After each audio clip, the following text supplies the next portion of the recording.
What is up, y'all? It is your host, Rennie, and you're listening to another episode of the Call Me Crazy podcast.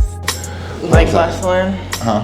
Just like going, it's usually going. People everywhere, you know? Yeah. Like, not everybody has to be here every day of the week. Sometimes it's like 2 mandatory days, one like floating day, and Fridays are usually like kind of chill, but I wanted to see first, so I was like, damn. So that works. So interesting. Like, I've never experienced an office life. Yeah? So you never worked in an office at all? No. I went from retail to the service industry, a restaurant, and personal training. And then now I'm self-employed, so. Yeah, facts.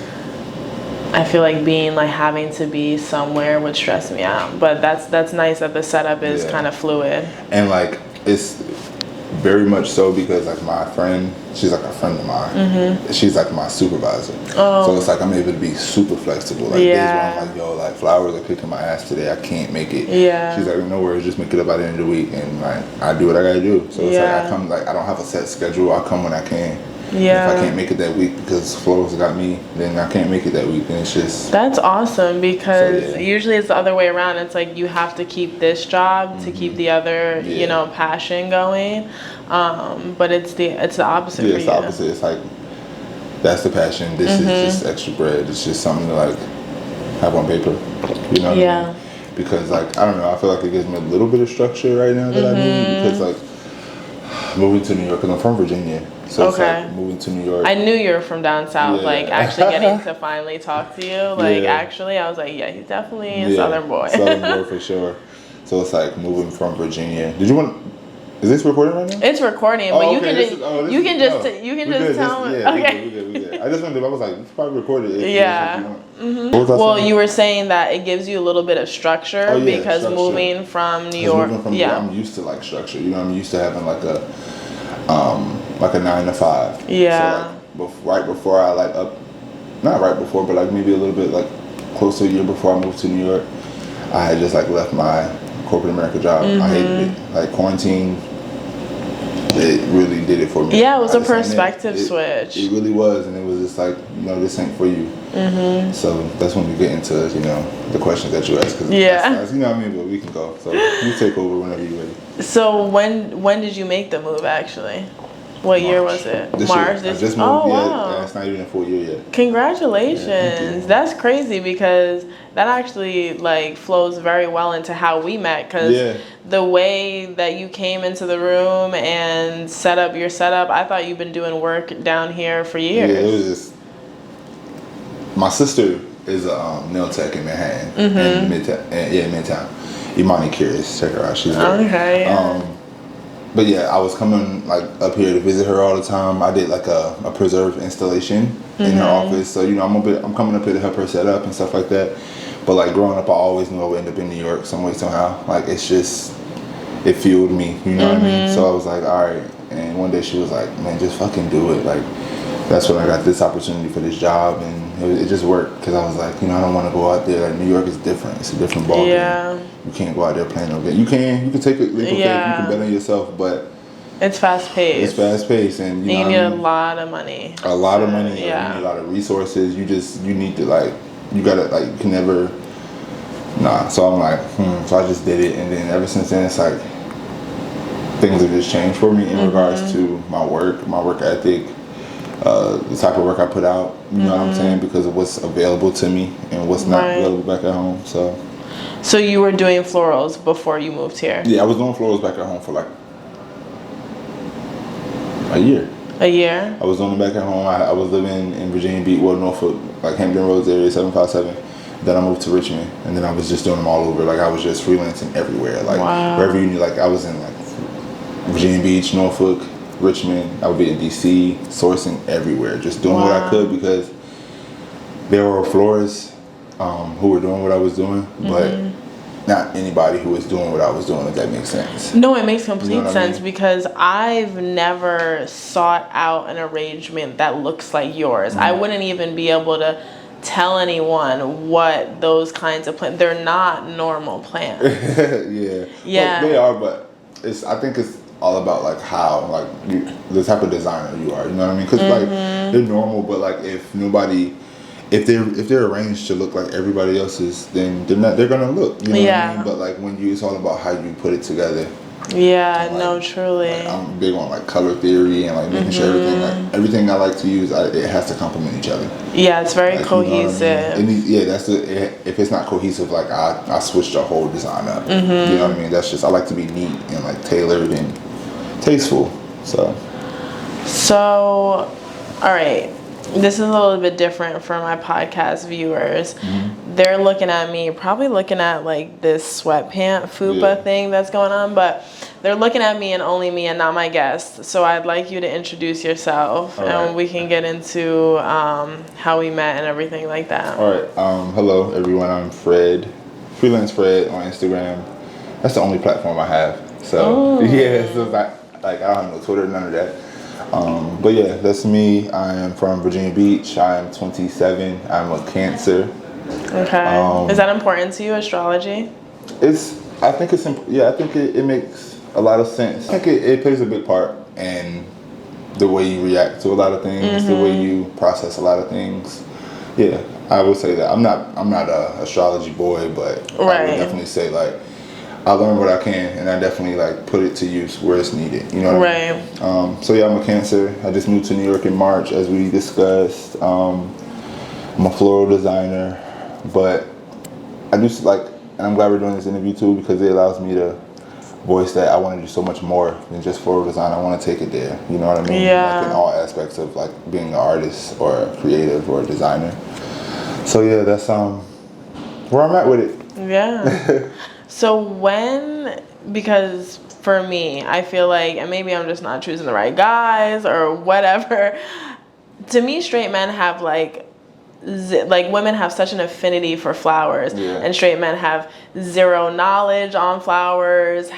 Arranging them is a whole nother thing. Like just even picking them up from the store, like they're having trouble. So where did you get your love for flowers and putting them together in a creative way? It's always like I've always been I would say I've always had like that aspect. Like I've always loved flowers. It's always been like, damn, that's a pretty. Like I'm walking by, I'm like, oh, let me take a picture of that flower because I have this app on my phone. And if I don't know what it is, it tells you. So I'm like, all right, cool.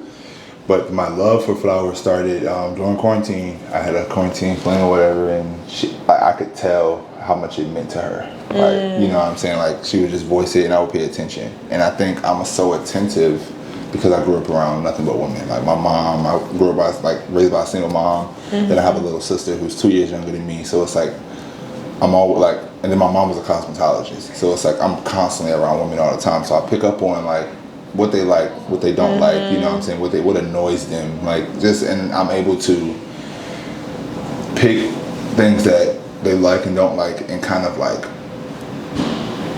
apply them to me as a man for like how I want to move forward when I find like, you know, a partner, you know what I mean? So I would say, quarantine like helped that.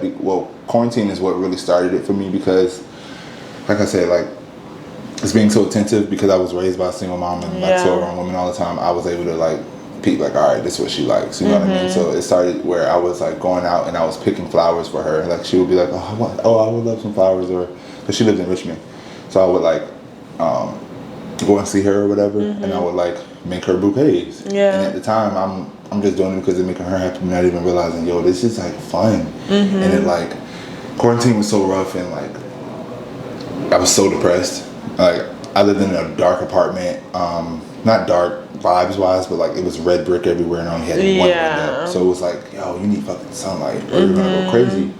So working with flowers just kind of took away from the depression, you know what I mean? Like, or it helped, should I say. Like, it was more so of like serotonin, it was therapy for me. And we didn't last, you know, me and her, however, this did. And I'm grateful for what we had because it allowed me, it got me here. You know what I mean? I feel like if she would have never, you know, expressed that to me, like then I wouldn't have done it. I mean, I wouldn't have done it, you know what I mean? So That's really what it is. And I've never even like really said it for real. Like, but she's not the reason. But like her wanting that, it was that spark. It sparked my eyes. Yeah. Like, it opened my eyes, and it just made me realize how talented I really am, and like what I really can bring to the table. It was like one day, me and my sister were talking because she started doing nails around the same time, like quarantine. I hope she doesn't watch this because I literally have not. She's definitely going to watch it for sure. No, I know she is, but I'm saying this because I haven't done my nails in 4 weeks, so I was putting press-ons on. But I mean, but she's not gonna like. Ain't nothing wrong with press-ons. So. No, look at this. I have beautiful natural nails, but I just couldn't. But you can tell you have long, natural, pretty nails. I couldn't get to the nail salon. Okay, she ain't going. She's not a judger. It was one day I was like cooking dinner. She lived like down the street from me, and I was like, "Yo, like this shit ain't it, bro. This corporate America shit is not fucking it." And she was like, "Yo, yeah." And then it was around that time. So much had happened. I had totaled my car. Like I was just going through it, and I was like, bro, something got to give. And I was like, I need to do something that like actually feels good, but at the same time like making me some money. But when I design, it's not about the money. Like I really don't do it for the bread. I do it like, of course, like good work costs, but it's just like it's not about the money for me. I'm more about like the feeling like that it brings and it gives, and like the vibes it give off, like the expressions, like all that. You know, that's why I do what I do. So I started to realize, I was like, I think I'm gonna just try it. And then ever since then, I just never looked back. Like it's been all gas ever since then. Wow. So what kinds of, were you doing this style of, like the style of arrangement that I saw? Oh, I didn't even think we said where we met. So Let's go back. Yeah. So we actually met when we were both on the job. Yeah. I was doing some photography and videography work for the Black Girl Bravado, one of my favorite podcasts, and Fred was there setting up his beautiful flower arrangements. So has that always been your style? Because I'm gonna put some pictures up on the screen that I took. It's so unique. Is it unique? Because I don't buy flowers in the city. You know, I'm not in Virginia, so I would say like it's unique to me. No, I appreciate that. Would you say like, are you asking like if I did the same type of work back at home? Yeah. Yeah, I did what I could with what I could. Like New York has a completely different market, like in regards to what's available to you. Right. Like, one of my favorite sales reps at the market, Roland, he told me when I first came down here and came to the market, he was like, if it grows, New York knows, or something like that. And it's like, you're right. Like New York has everything. It doesn't matter whether it's flowers or not. If it grows, New York knows about it and it's here.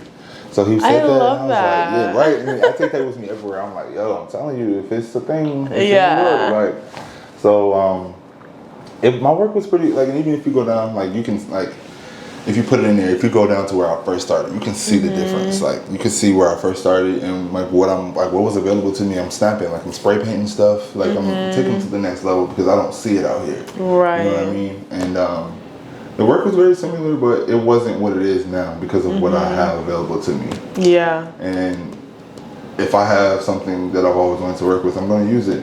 You know what I mean? So yeah, it's a little bit different, but it's just, you could tell like it's the same designer type of thing. You just can tell it's a different demographic that I'm in right now. So yeah, it's the same.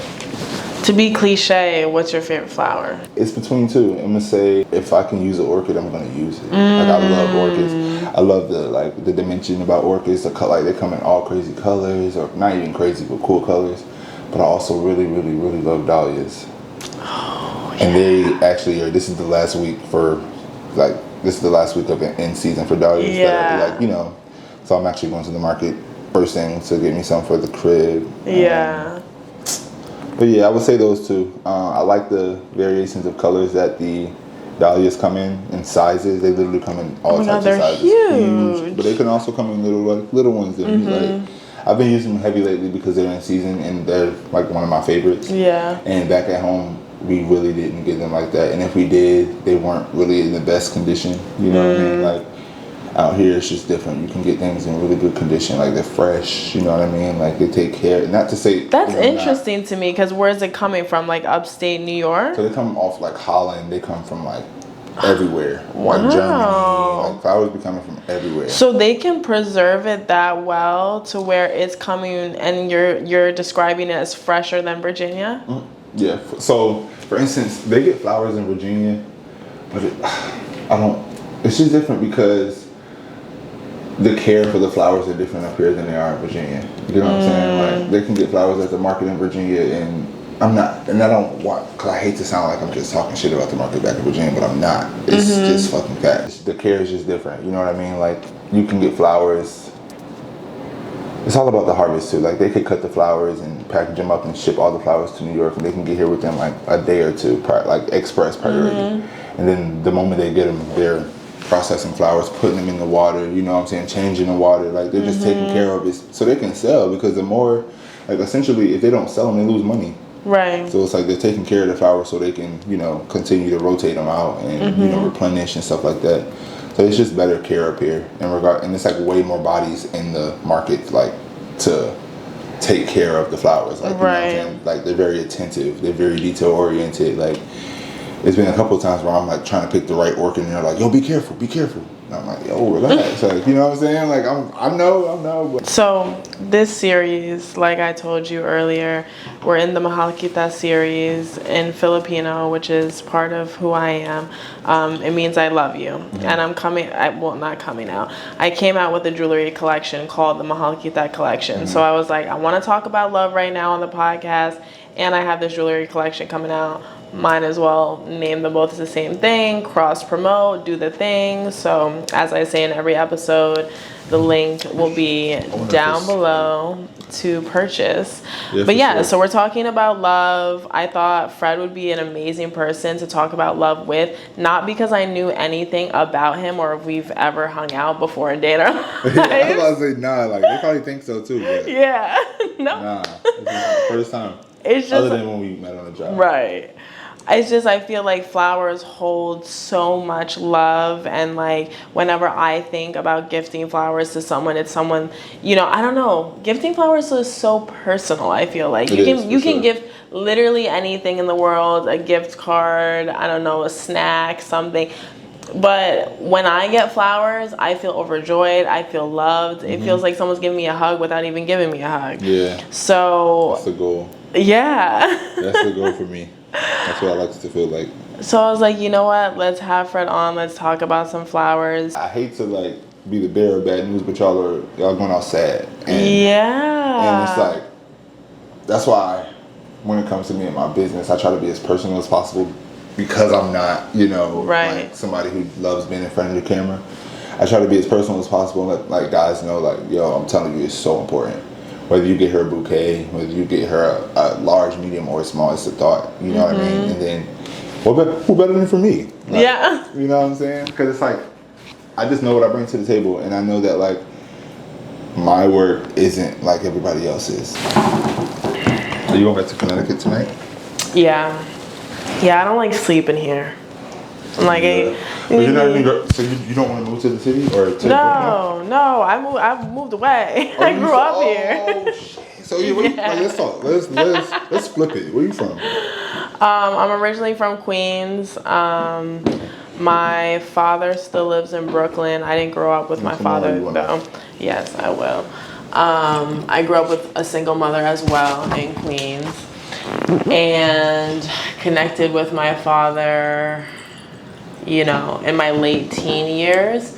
So, you know, I have a place to stay when I come here, but, you know, I mean, it's no, my dad won't be shocked if he hears this episode when I say, like, his home is not my home. It doesn't feel like my home. It doesn't feel like there's a place for me there. So I also have 2 dogs. So if I can, I'm always going to be home to sleep with them. They are my peace. So, I have a dog too back at home.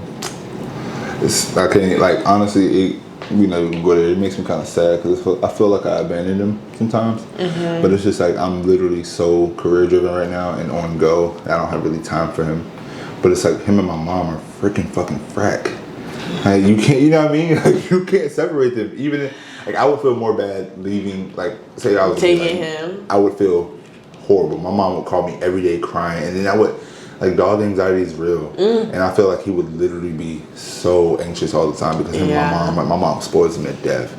And with me, like, I spoil him to death too. Like, buy him whenever he, like, the treats, all that. Like, give him, you know, all that. Take him to get the doggy ice cream, play with him, but I also discipline him. You know, like, stop. Like, no. My mom doesn't. You know? Yeah, she's the grandma. Yeah, she's the grandma, so it's just like, I don't, like, he deserves to be spoiled like that. You deserve to, like, you deserve for somebody to literally worship the ground you walk on. Yeah. He's a golden doodle. He's perfect. He's perfect. But it's just like, it hurts me sometimes, like, damn. But yeah, you're doing the best for him and the best for you, because honestly, I don't know how people have dogs in the city. I don't. I honestly think it's a crime. It might be a hot take, but I'm like, why can't your dog run? Like, there's nowhere for a dog to run. The dog parks, the dog parks are concrete. In the summer, it's disgusting. The piss and the shit is radiating off of the concrete. It's horrible here. I don't know how people do it. New York. Yeah, like, get a Pomsky, get a some chihuahua, like, a chihuahua. Something, but like, no, big dogs should not be here. Even medium dogs should not be here. Yeah. I took my dog, my 10-year-old dog. What kind of dogs do you have? I'm sorry. They are. Let's see. I'll show you mine. Yeah, show me yours. You show me mine. Yes, they are squish faces. They're not so cute. They get big, huh? Yeah. Like, he's probably tall, right? Yeah, he's kind of tall. He definitely is cohesive with me and my height. Yeah. It makes a whole bunch of sense, you know? I love that. That's another thing they should know. You know, for when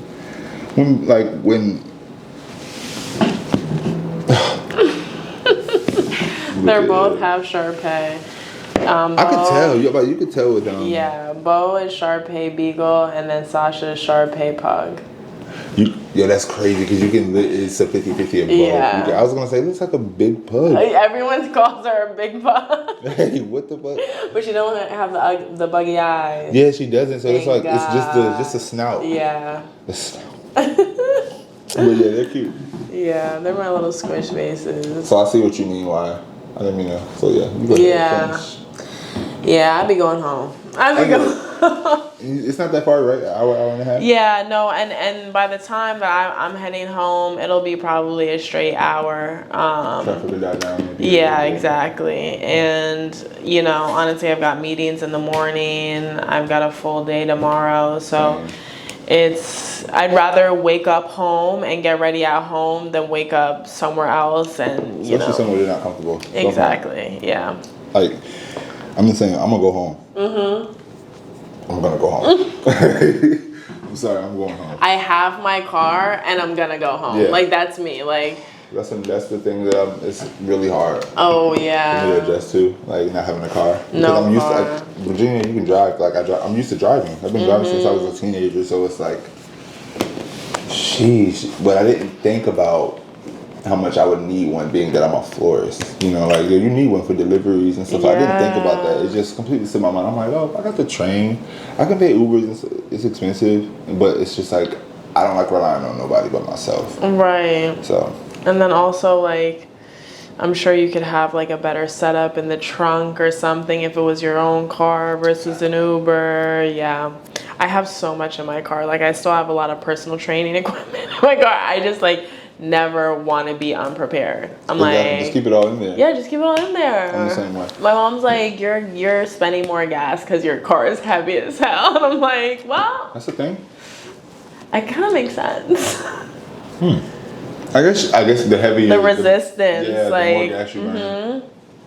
Learn something new every day. Yeah, no, I took the weights out. Once I saw personal training, I was like, all right, let me take the dumbbells out. Yeah, that's smart. But okay, so you said you're very career driven, so much so that you cannot bring your doodle out here. What's his name? Fella. Oh, that's so southern of y'all. That is literally so southern of y'all. You know what's funny? I hung out with my friend last night, and she was like, we were talking about my dog. She was like, it's just so funny because it just caught me off guard, and I was there for like 5 minutes. She was like, what's your dog's name? He? Him?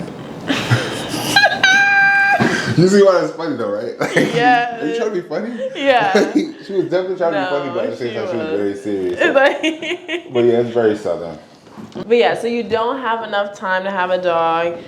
I was gonna ask you about dating life in the city because I don't date. I can't do it. But do you do it? And what is it like out here? I feel like I've talked to a few people about it. Since I've been out here, I've been so focused. Like, I don't mind. Like, I'm open, right? I'm open to dating. Like, I'm open to meeting beautiful women and taking them out, and like really showing. Like, cause for one, I'm an empath, right? And then two, it's like I'm very attentive. I'm a Cancer, so like that should tell you enough right there. What yeah. Well, I was just gonna admit to the fact that like I don't know anything about anyone else's sign, and maybe a little bit about my own. What are you? I'm a Leo. Do you go like deep? No. Okay. No, that's what I'm saying. It's all surface with me, but okay. I know like because it's like I know I'm a Leo sun, Leo rising, and a Scorpio moon. I can't even tell you nothing about rising, falling. Yeah. Nothing, right? Rising and falling.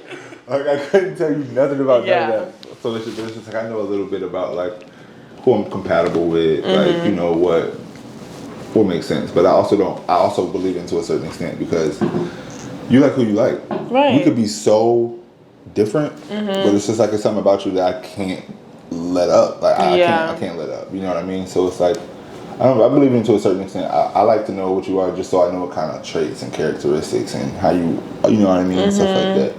But in regards to the dating, like I've been on a few dates and stuff like that, but like I said, I can't stay focused on one thing when like my mind is just focused on like y'all came out here for a reason and I came out here to like make shit shake for me. Like I'm out here to like do shit that I couldn't do back at home, make the connections, like put my name out there, make myself proud. Like it's not about like the women will always be there, and I also feel like lately I wouldn't mind like we're not gonna go there, but yeah, well, yeah, we are gonna go there. I could like you ever heard of like I could see myself working so hard and really building such a structured future for myself that I would like marry not old but like older, like maybe I don't want to say 40s, but that's what you consider older. Well, not really, but like usually like people get married like 20s, 30s. Like, I could like how George Clooney got married at like yeah I could see that because like I've only been in I guess we're talking about love. Let me finish right. It's such a good like conversation. It's going everywhere. I've been on a few dates and stuff. It's been cool, but like I can't commit right now to anybody, and I'm not the type of person that like lead anybody on to be selfish. Like I'm not selfish. If I can't give you what I feel like you deserve, I'm not gonna take you there with you. Yeah. And it's up to you to be like, well, I'm willing to work. You know what I mean? Like we can take it however fast or slow. But it's just like I also don't want to have any. But like I don't feel like anybody should wait. But it's up to if you want to wait. If you want to work with me while I'm working on myself and like, because anything, I feel like also right now I'm career driven, but if I meet the right woman who allows me to like do both, I could do both. But I haven't met that yet. I haven't met that person who makes me want to like juggle both. Right. Right now it's just only one thing. So that's how my love life is right now. It's not bad, but it's also not great because I'm too focused on work and where I'm trying to be. Is there a difference when you would go out on a date back home and here? For sure. Women are different here. They're more like free. They're more like open and just like they're cool. Not that women back home are so cool. Like I promise y'all, all y'all are so cool. Trying to save himself. All y'all are so cool. I swear. But it's like you come out here and it's like it's just a different. It's a different demographic. Every like. And I feel like only because of your surrounding, you taking so much, it kind of like, changes you as a person in regards to not as a person, but like what you're used to seeing and how you operate and what are your reactions. Like, it's nothing. Like I see that shit every fucking day. Right. You know what I mean? Like, so the women out here are definitely a little bit different. They're a little bit more assertive. They're a little bit more like, I want you. What's up? Yeah. Back at home they play, and it's like. I'm a very, when I'm in a relationship, I'm very not protective, yeah, but like at the same time, I'm very like, I like to be like, are you good? You hungry? Like what you trying to like? Like I said, I'm attentive, so I'm always on it, right? As into out here, I feel like they're not so receptive to that kind of nature. Yeah, I don't know if they're used like you said, you're a Southern boy, right? A lot of women aren't used to that, right? So it's like a lot of women could be like, oh, you maybe like he doing a little bit too much but not because I am, but because you're not used to it, and because you're not used to somebody really being like, yo, like you're used to the bare minimum. You're used to the bare minimum. You're used to somebody like really not like being genuine and really caring about you and like more so about your well-being, like how you doing, like you feeling good, like you know what I'm saying. Like I said, like I'm a nurturer. I like to take care of like who I'm with. Like that's just what it is. Provider, I guess you could say. And I just feel like out here, women are so used to providing for themselves and being go-getters that it kind of like hinders me from being what I'm used to being. You know what I'm saying? And it's like I don't want to be with any woman who hinders me from being what I feel like.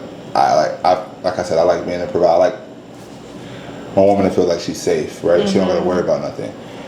If you make me feel like you can, not because I want an independent woman too. You know what I'm saying? Like I want someone who can hold her own, but I also want someone who knows like she can be submissive with me. Like you can come home, you can be submissive. You can like tell me what you need, I got you, right?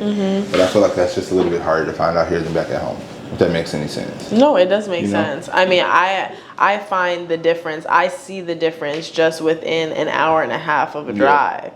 So that's why I wanted to ask you, because it's definitely different. It's different, but to your point, like when you focus on the business, there's not much room for dating. And I feel like that's where I'm at too, where it's just like, I don't need sex and I don't need companionship right now. I got the dogs, like not for sex, but for companionship. But yeah, like I don't need that, like, and I don't need that when it doesn't end in something. Like everything I'm doing right now, I'm like, what's the return on investment? Like my energy, my time. And then money comes into play too. You know what I mean? So what am I getting in return? It's not trying to be selfish. It's not trying to pinhole anyone into something they don't want to be in. But I genuinely don't need you unless like we're working towards something because I have planned out my future, just me and the dogs. Like exactly. That's how I'm setting up my life. Because what do I look like setting up my life with a someone who's not here yet, right? Like, oh, because my husband will end up doing this, or like, oh my. And I get speaking things into existence, but let's be realistic. So I get it. I like that perspective a lot. So yeah, I don't date, and I feel like dating, just like anything else, is something that you need to put time into if you want to see results. If you want to see results, facts. And I feel like right now I just don't have the time. I don't have the time. I don't have the time or the patience. And if I do, you really gotta like. I'm picky. I'm selective. Very like. As you should be. Like I feel like especially dating in this day and age sucks. Like it's really bad. Like it's really bad out here. You know what I mean? It's ghetto. So, like, it's so ghetto. It's like, damn, man. Like, here we fucking go again. Here we go again. So it's like, I feel like once you find like, it's always that one person who can change your mind though. Yeah. I also believe in that. You know, it's always that one person who can be like, I'm courageous and I got this. Like I got shit to do, but I want to go to dinner. I want to see you. You know what I mean? Like I'm in that mode right now, and I'm like, get out. Yeah. Get out. So like, how old are you? 23. You're 23? Yeah, I get that a lot. That's great though. Yeah. Because it's just like you have like not old like some people hate when people like you have such an old soul, but it's not that you have an old soul. You just have like energy of like being more mature and experienced, which is great. And I am. Yeah. You know, like you can tell you just like you get like I feel like, and this is just from the outside looking in, you're just like experienced and more like not nurtured, but in regards to like being able to handle things differently, I can tell that you're a little different. Yeah. You know what I mean? Which is cool, which is great. So yeah. So what were you gonna say though? Oh, your ending point for the dating. Oh, dating, like, and I'm not the most perfect. Like, I don't know if I'm the perfect boyfriend or not because I've only really been in 2 relationships my whole life. One was in high school, and it's like, bro, I was in high school. Like, I don't even remember it for real. Like, that was like over 10 years ago. So it's like I don't even remember what I was like as a boyfriend back then. And then in my other relationship, I was like 20, 21. Okay. So it's like I haven't been in a relationship in like 7 years. Okay, yeah. So it's like I'm not used to that, and I think that's another reason. That's another reason why I'm so content with being like just like focusing on myself because I'm not codependent on anybody. Like I don't need nobody. You know what I mean? Like I need myself. I need myself to be good so I can get to where I need to be. Yeah. So it's like I'm not that type of person that like feel like I have to have something. Like I don't have to sleep with nobody. Like I do be like I know who I can call if I need to sleep with somebody. Not like I guess like both. Both ways. Yeah, both ways. Like a little cuddler or a little if I just need like some affection, like I know I can hit up. But it's just like I'm not that person because I'm so content with like being by myself. Like I find joy in like solitude. Yeah, no, you know what I mean? Definitely, for sure. But I also don't want that to be a downfall. I don't want that to like stop me from finding real true love because I do believe in it. Like that shit real. And like as a Cancer, you know, as an empath, like I'm big on that shit. Like I'm big. Like if I find somebody, you know, the girl who really like bought the importance of like you know her, she like really like I was really like it was like that. So it's like when I can be like when it's time for me to be like that, I can be like that. So but it's just like there's something I'm not used to. So if I don't have to do something I'm not used to and I can stay, I'm not uncomfortable with unfamiliarity, but if I can stick to the routine, then I'm cool with that. You know what I'm saying? So I'm on the fence because I'm like, all right, time and time again we have proven that if you put effort and intention and time into something, it will blossom, it will grow. If you don't, it will not. But then I'm also on the fence of like the person who's meant for me will meet me where I'm at. Like, so throughout my day, I go to the dog park, you know, then I go and have morning meetings at different cafes, and then I'll go, you know, there's a really nice workspace in my mall right now. Then I'll go home, then I'll go to a different dog park. I'll go to the grocery store, I'll go out to a nice dinner, and then like that's really like my week unless it has to do with like photo shoots, client work, or anything like that. Like I'll find myself in social situations at networking events and things of that nature for work, but it's nothing I ever do for fun. My recharge, my, you know, getting back to self is always alone and with the dogs. I always say I haven't been single without a dog in over 10 years, so I like you're codependent on your dog. Oh, my dogs, but for sure. I think that's the thing. Like, I don't even like. Is it being codependent on your dogs, or is that just how it should be? Right, you know because like they are literally codependent on you. They won't eat without you. You know. Yeah. So a level of codependency on the other side makes sense, but yeah, I don't know. I'm on the fence. I'm like, he's supposed to meet me where I be, or not meet me at all, you know? Yeah. I've been trying to go to the gym lately, but my gym's a small gym. I won't find him there. I know I won't find him there. Maybe. I don't know. Hometown things aren't my thing. Like, I live where I grew up for the most part. Like, I don't live in Queens, but I went to high school in Stanford. So it's like I'm 10 minutes away from where I went to high school. I don't want to meet. Yeah, you don't want to meet anybody who you know. Yeah, no. I'm big on that too. Like, yeah. No. I need some excitement. And I also don't want you to know me. Like, I'm a very different version of who I was in high school. Like, no matter whether you are mature enough to understand that that's not me, there's still preconceived notions that you have because things that you've heard or like whatever. I was a very normal kid in high school, but still, like, whatever image you had of me back then, that's not me, and I don't want you to even have that image of me. Facts. totally understand. Yeah. I really respect that. Yeah. I'm like, I don't think he's. Because a lot of people will be like, "Oh, I know that person." Do you know? You know what I mean? Like that was like 10 years ago, bro. Right. You don't like. I haven't talked to you in 20 years, so you got the impression. And even back then, I've never been like a malicious or weirdo or like I've never been like that person. I feel like if anybody has ever had anything to say about me, it's good for the most part, right? Or it's good. Not even for the most part, it's good. However, I'm still not that good guy that you knew back then. I'm still good, but I'm not him anymore. Like, I handle things differently. I operate differently. My boundaries, my standards, everything, like my demeanor, everything is different now. Like I'm a grown man. Like I was a kid. You know what I mean? Like I literally am a grown man now. So it's like you can't. I think a lot of people still. So I can resonate with you in that.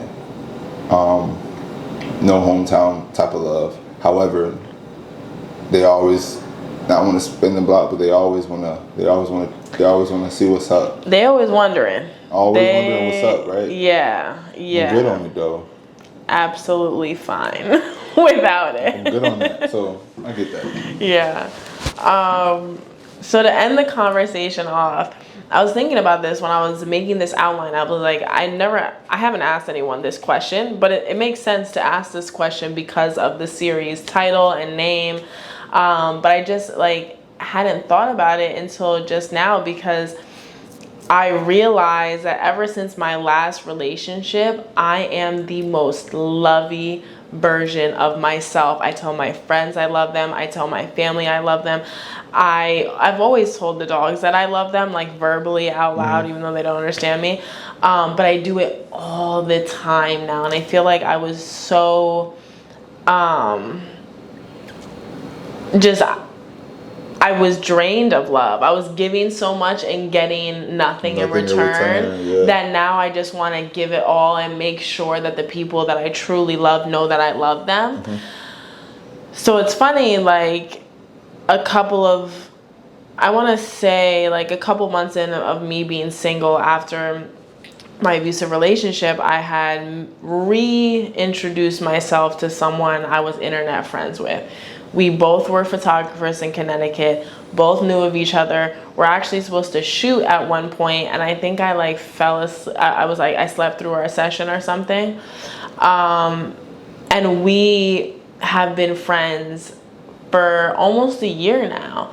And I tell him I love him. We've never met in real life, but I tell him I love him because I'm like, there is no way in hell that I have stood on the phone for 3 hours. Like this is shit I used to do in high school. Stood on the phone for 3 hours, texting this person. Like I'm not invested in people's lives if they're not invested in mine. You know what I mean? I don't care to keep up. I always say like, I don't need a pen pal. Like if you just want to text me, I don't need a pen pal. You know what I mean? That's facts. Text me to see me, like let's catch up, let's debrief. I don't want to be on this phone once I'm done with work. I don't want to look at an LED lit screen once I'm done with work. Facts. So make plans with me. Let's catch up. Let's sit on my couch. Let's do anything but text back and forth. So I was like, I'm going to start telling this man that I love him. I love him as a person. There's no way if I didn't love him as a person, I would keep up this communication. Yeah. Right? It doesn't even have to be sexual. It's nothing like that. But I started telling people that I love them so much more often than not. Because we have this weird thing about like, oh, saying I love you, who says it first, who does this? I'm like, no, I'm saying I love you to everyone who I feel love for. That doesn't mean I know that you're trustworthy yet. That doesn't mean, you might not fuck me over in the future. I have no idea what you'll do. But I know that I love you. Like, it's not just like, if it was just like, we might just do business together and have fun while doing it. But if I spend time outside of my workday with you, that means I love you. That literally means I love you, or I'm obligated to do so because you're a certain type of family member. One of the two. But I do not just hang out with anyone. I'll bullshit your ass. I will bullshit you. Not in regards to I'm always willing to like down to connect. I'm always down to but also like being busy plays a part in that too, right? But it's just like you make time for who you want to be. Like, let's be real. Like I could be busy as fuck. If I got 30 minutes, if you can meet me out the sandwich shop up the street for lunch, I'm gonna see you, right? So I see what you mean in regards to that. I'm not someone to say I tell my people I love them. Mm-hmm. However, I feel like me being so, what do you consider jaded? What's your definition of jaded? See, I feel like I'm jaded, I'm ignorant, I'm all the things. Like, I feel like I live in my specific bubble. I don't let anything affect me. It's outside of like who I actually care for. These nails, man, like I feel like a different person. You're clacking for sure. I'm clacking so much, and I'm like, girl, please. No, you're good. You're stop. good. Honestly, the colors are cool, so you're good. But I mean, the clacking is something that I don't do with the nails that are like 2 inches shorter, but it's fine. But yeah, like I was just saying to my godparents last night, I was in Jersey, I stayed over their house, and I was like, I don't care what Kanye is saying. Like, at all. Like, and I wish everybody would shut up about it. Right. You know? It's like, why? Okay, there are influencers, right? Not like the influencers who aren't actual celebrities. The influencers who are celebrities, who are in the public eye, who do make a difference, who change the way we see fashion, who change the way we see politics, all of that, right? There is validity to that. But what there also is validity to is being an individual enough to not get affected if you don't want to be. Facts. And that's where I'm at. Like, I am so in a bubble. That's why when you I was like, I don't know meme culture. So like, it's very few and far between when like someone says something from TikTok or someone says something and I'm like, oh, I know what you're talking about. So I feel like I'm jaded. I feel like I just live in my own world. I'm like, until I've got the time to sit back and really care about what everyone else is doing, I can't. So is jaded something, because, hold on, let me look up. Look up the definition. Let's look that up. I'm a Googler for life. No, my Google search is crazy. Like, what? Let's look it up, right? Jaded. Tired, bored, or lacking enthusiasm, typically after having had too much of something. Say it again. Tired, bored, or lacking enthusiasm, typically after having had too much of something. So do you feel like you're jaded in the dating world, or why did you bring up jaded? Just because I feel like that also plays a part in why I'm just like blase. But just like not dismissive, but kind of like, oh, it's whatever. Mm-hmm. Like, it's whatever. Like, that's my mood towards everything. It shouldn't be, but it really is, because it's just like jaded in regards to like, though I've only been in 2 relationships, they've been like they were taken there, and it's like when I think of jaded, I think of like I had too much, I went through too much in that situation to the point where it's just like, I don't know if I want to deal with that again, or I don't know if I want to deal with like the outcome of what could be again. I'm definitely jaded. Like, I'm not, right? You know what I mean? Like, I'm not trying to deal with that again. Like, I'm not trying to go through. Because you hear me, I'm like, I don't need sex. I don't need companionship. Yeah, for sure. Yeah, for sure. You know what I mean? And it's just like, I feel like that plays a huge part into why I'm just the way I am, because my last situation, it didn't end well at all. It's still answers that are like, it still answers questions that are left unanswered. Yeah. And it's just like, I feel like it leaves me vulnerable to a point where it's like, oh, you're not going to get that side of me again. You know what I mean? You know what I'm saying? You're bringing out truths that I don't want to be true. But yeah, I know what you're saying. I just feel like that has a huge part into why like I don't love like I should, and that's why I'm glad I can like get into this, because it's like this is about love, and it's like I feel like talking about this, it brings awareness to like, yo, Fred, you got some work to do. Because it's like, yeah, you talk in your head to yourself, but it's different when you hear it. When you're having an open discussion with someone who is, like very similar and very like, I feel that. I feel that. So it's like, I feel like if I wasn't so jaded, maybe if it would have ended different, or maybe if things would have took a different turn, then maybe I wouldn't be how I am right now. However, I'm grateful for that, because it got me where I'm at right now. Like, if I wasn't so jaded, would I have stayed in that situation that wasn't good for me, that got me into Florist in the first place? Like, would I have continued to take bullshit? Like, would I continue to just like be a fucking doormat? Because like I said, I'm an empath. Like, I do whatever in the world for you. Like, and I give you, come on, if I fuck with you, I give you, like, I literally, like, bro, you can run over my foot on purpose. I'm like, you did it on accident.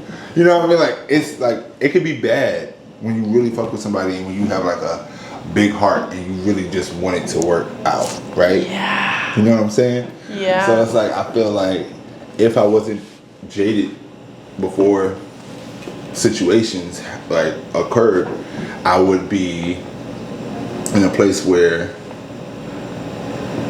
I'm open to be more available and more vulnerable. Like, and I'm not in that position to be vulnerable with you right now. I'm not in a position to, like, I'm not in a position to chance it. And it's not that, and I think that's also something that, like, is cool about love, because it's just like, it's a roller coaster, right?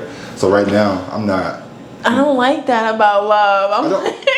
That's why. Can we coast on the log ride or something? That's why I'm so glad we're talking about this, because it's just like, love is like, you know, it's always glamorized to be something so beautiful. It's not always fucking especially beautiful. in the beginning. My heart is racing. Like, tell me if you want to see me this week or not. I can't do it. No, I can't eat, bro. Like, you know what I'm saying? Like, and it's like, women don't think that men have the same, like, tell me what's up, like, going crazy, like, yo, like, is she good? Like, am I doing too much? Like, niggas think the same way. I promise you.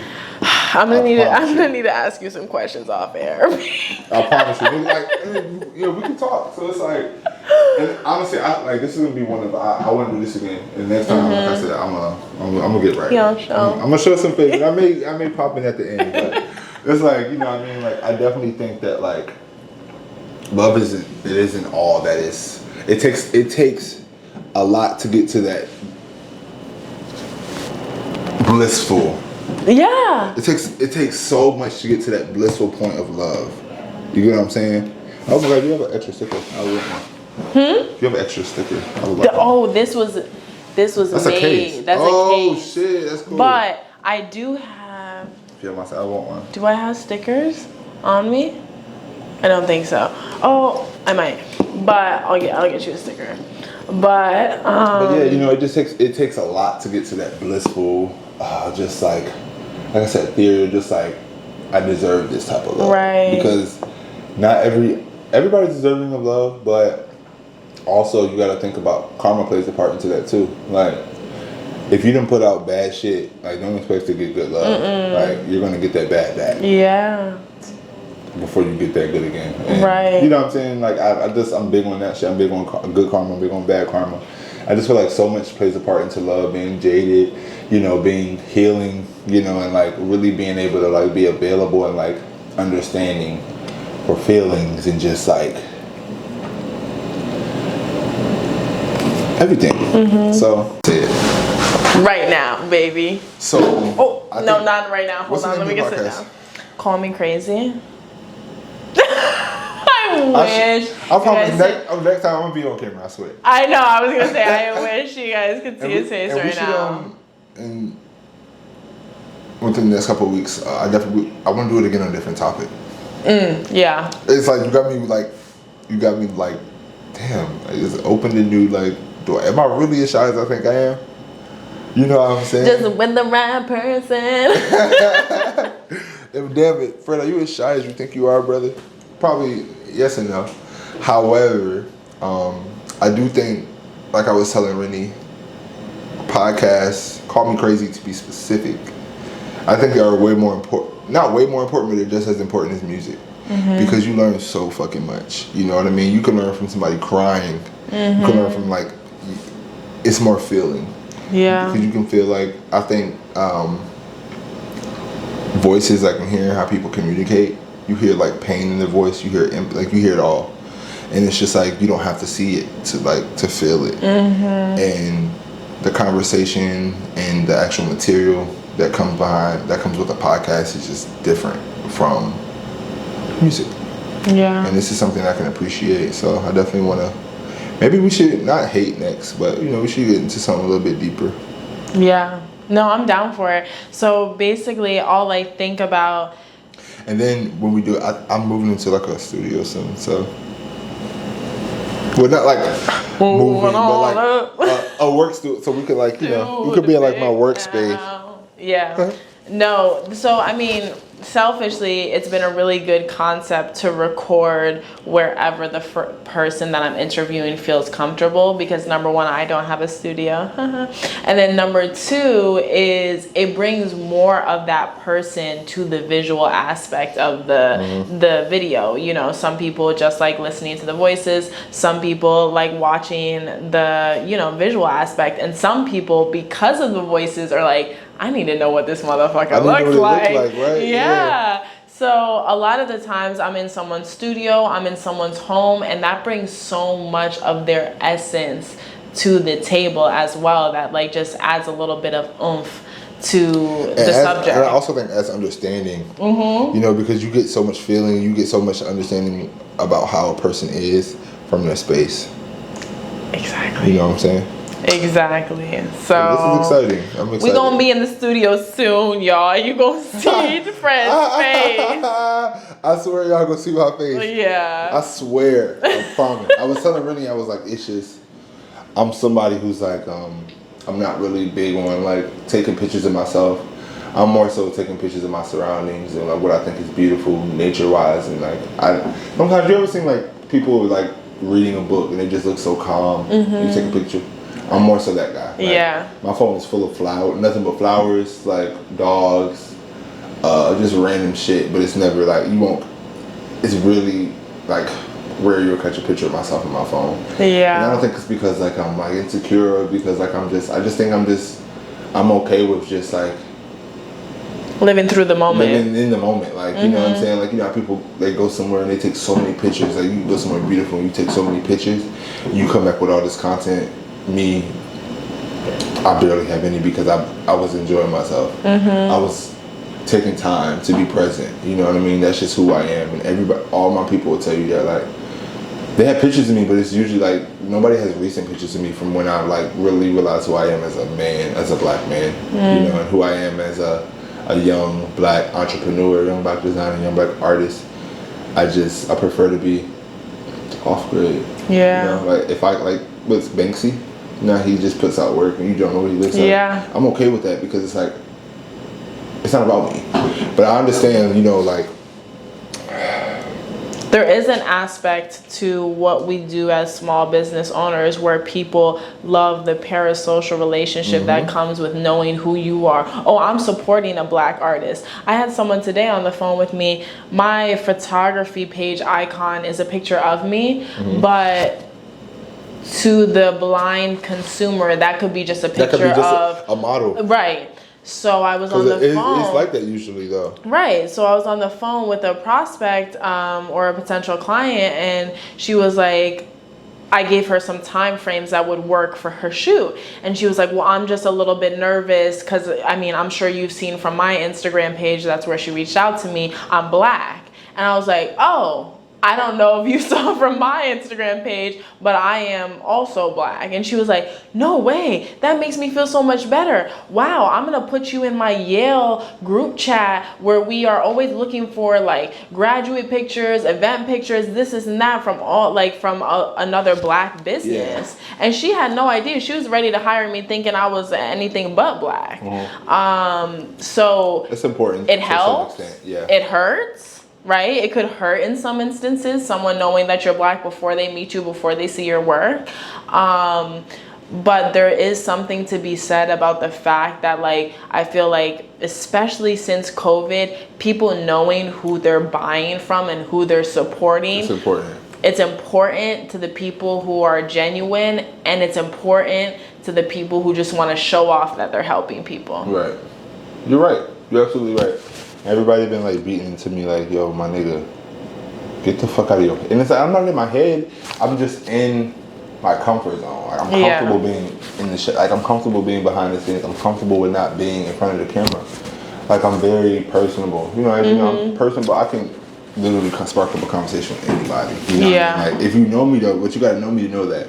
You gotta know me to know that, like, oh, easygoing. Like you can talk to him about literally anything, right?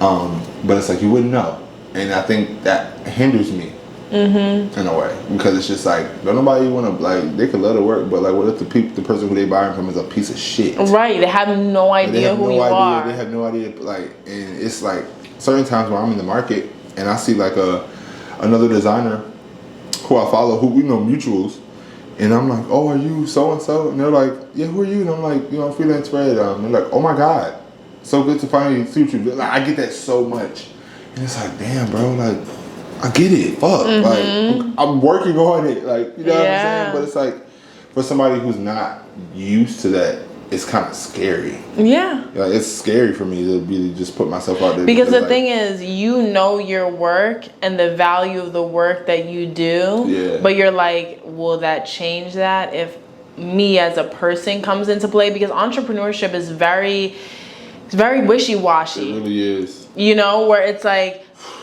I can't think of who the head of Walmart looks like right now, but I buy from them all the time. All the time, facts. But entrepreneurship and small businesshood is such a different beast. It's like, where do we fall? We want to be legitimate. We are legitimate now, but should we share? How much should we share? What should we share? There's no blueprint, because it's not like everyone has been doing it. Yeah. You have people who have grown up with money, and you know, I think the Walmart is like, I think they're the Waltons, right? That's generational money. You have a blueprint, right? No one in my family has owned a business besides my grandmother, and she didn't, you know, she didn't continue with it, right? So it's not like someone can be like, here, Rennie, this is what you should do. Right. You don't know. And then you add in technology. My grandmother didn't have Instagram when she owned a restaurant, when she owned a diner. So she can't tell me, okay, here's the blueprint plus social media. This is how you act. This is how vulnerable you get. This is what you share. This is what you don't share. It's such a process. People don't really peep. Like, they don't get it. They don't get it. And then it's just like, I don't already spent so much time getting content. You think I want to get in front of this fucking camera? I don't. It's totally and completely understandable. And like, I just wish it was easy to like continue not having to be, you know, not having to show my, like, I wish I could really be incognito, but I know if I want to scale, I can't. Like, I think that also has a part to do. Don't mind me. It feels good. You saw me. I was like, it's like one of them like things, like things that you. Oh my god. Yeah, it's like that. But like bigger for your hands instead of for your fingers. All right. But yeah, it's like, I feel like if it wasn't for that, like, I would. It's just frustrating, but I'm gonna get it together. See, for me, it's good. Yeah. I'm gonna get it. Yeah. See, it's like, it's fun. I'm gonna get it together though. I swear. Yeah. And when I do, I'm on everybody's ass. So where can they find you? Like, if they want to hire you, if they want to see what's up, where are they finding you? Where are they inquiries? Instagram. I have a site, but it's a work in progress right now. I had a site from when I was back at home. I was working with a friend of mine. He did it, but don't mind me. I was working with a friend of mine I might be drunk on the train. Right now, I'm working on so much. My hands are on so many different pots that I can't focus on my site. It's like, I don't even want a site, because I don't want people, like, I don't know. Because, like, I feel like with a site, like I said, I want to do bigger things. And with a site, you're going to be able to buy an arrangement or a bouquet. Not even, though. Like, my site. You're able to inquire. Like, that's what I mean. Yeah, so, like, you're kind of just working. Okay. I want some more sort of portfolio, and if you want the arrangement or the bouquet or whatever you need, you just email me for it. Right. Because I don't want the e-commerce thing right now. Like, I don't feel like I'm in that point in my career. I feel like it should be like what it is. Well, let me know, because I'll take pictures of it.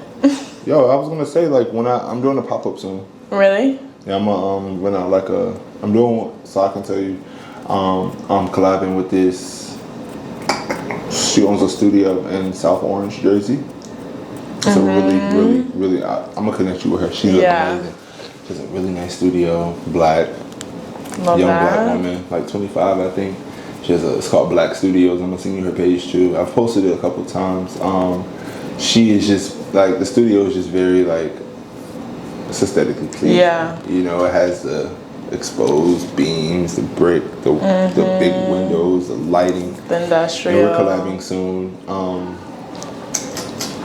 So yeah, like once I'm able to like finish the big projects, cause like at the end of the day, I have to post the content, and it has to be good content once I put it on my portfolio. You know what I mean? Like, and I'm product shots and all that. So it's like once that's like solidified, that's another thing. It's just like annoying because it's like product shots requires me, like, why am I taking product shots if I'm not going to be selling arrangements and bouquets? Right, and it's that time that I feel like sets people apart. And I said this in a podcast. I had a Be About Your Business series where I actually interviewed one of my old bosses. And in that conversation, I was like, I think the trouble that people are having with entrepreneurship is the realization that there will be work that is unpaid for. There will be plenty of work that is unpaid for. Like we said, we talked about collaboration. We talked about taking a lower rate because you can see the potential of what it might bring you in the future. But that's hard for people, and it's also hard for people younger, even younger than me, because they're seeing success at a touch of a finger, right? And you're seeing it all. That's what Instagram plays a part. You see your contemporaries, like, you see the success, you see it every day, you see it, and it looks easy, but it came hard to them too. Success comes easy to no one unless you're like born into it. And I feel like I'm at the part of my journey where like I don't want to share the hard parts until I have the win too. I don't feel like it's productive for me to share me crying and not me winning at the end, right? Okay, this is me crying. I documented it. I'm showing it to you. I'm transparent about it. But these are all the steps and all the years that it took for me to make something of that. For sure. Exactly. I'm not just going to cry to you. Yeah, that's hashtag relatable. But what is that going to do for you? Is that going to bring any value to you? No. What is it going to do? Make me vulnerable to the people who already don't like me, who want to see me fail, et cetera, et cetera. So I will bank that content for now. I will wait until I have the solution, the resolution for you, and I will share both at the same time. You get it. I get it. You do get it. You really get it. I get it, and I think this is my fifth. I think this is my fourth or fifth. You know, it's fine. We're having a great time. Honestly, like. So Freelance Fred is where they can find you. Yeah, honestly, that's how like comfortable I am. It's like, so funny because you be looking at the camera as if you about as if I'm like about to be like, you know what I'm saying, like what's good, but no, not yet. But yeah, Freelance Fred on IG is where you can find me. And what? Is there something you don't do in terms of florals? No. Is there something someone should not reach out to you about? Don't reach out to me with an unrealistic budget, please. That's it. I know I'm being dead serious. No. In all seriousness. Don't do it because it hurts me as a artist and as a designer to have to turn you down. Exactly. It hurts me to have to be like, I hate having to tell people that's unrealistic. And the thing, but it's educational. No, because it's for like, you and for the person, and for the consumer. Yeah. However, it's just like you know how you do that common sense isn't so common, but it's just like you can't. It's not. But you can't expect everybody to also know flower prices. You can't expect someone to know how much it takes to take a photo, then go home and import it, then go home and edit it, then have changes to those edits. Like, you have no idea how many hours that actually takes. So I understand, but please try and understand me. Just try and understand, and then when y'all see the work and y'all be so wild, understand that like it's the price that comes with that wow. And we're in New York. Understand that. Yeah. We're not back at home. We're not in the South. Yeah. So it's like shit skyrockets out here. It's expensive as fuck.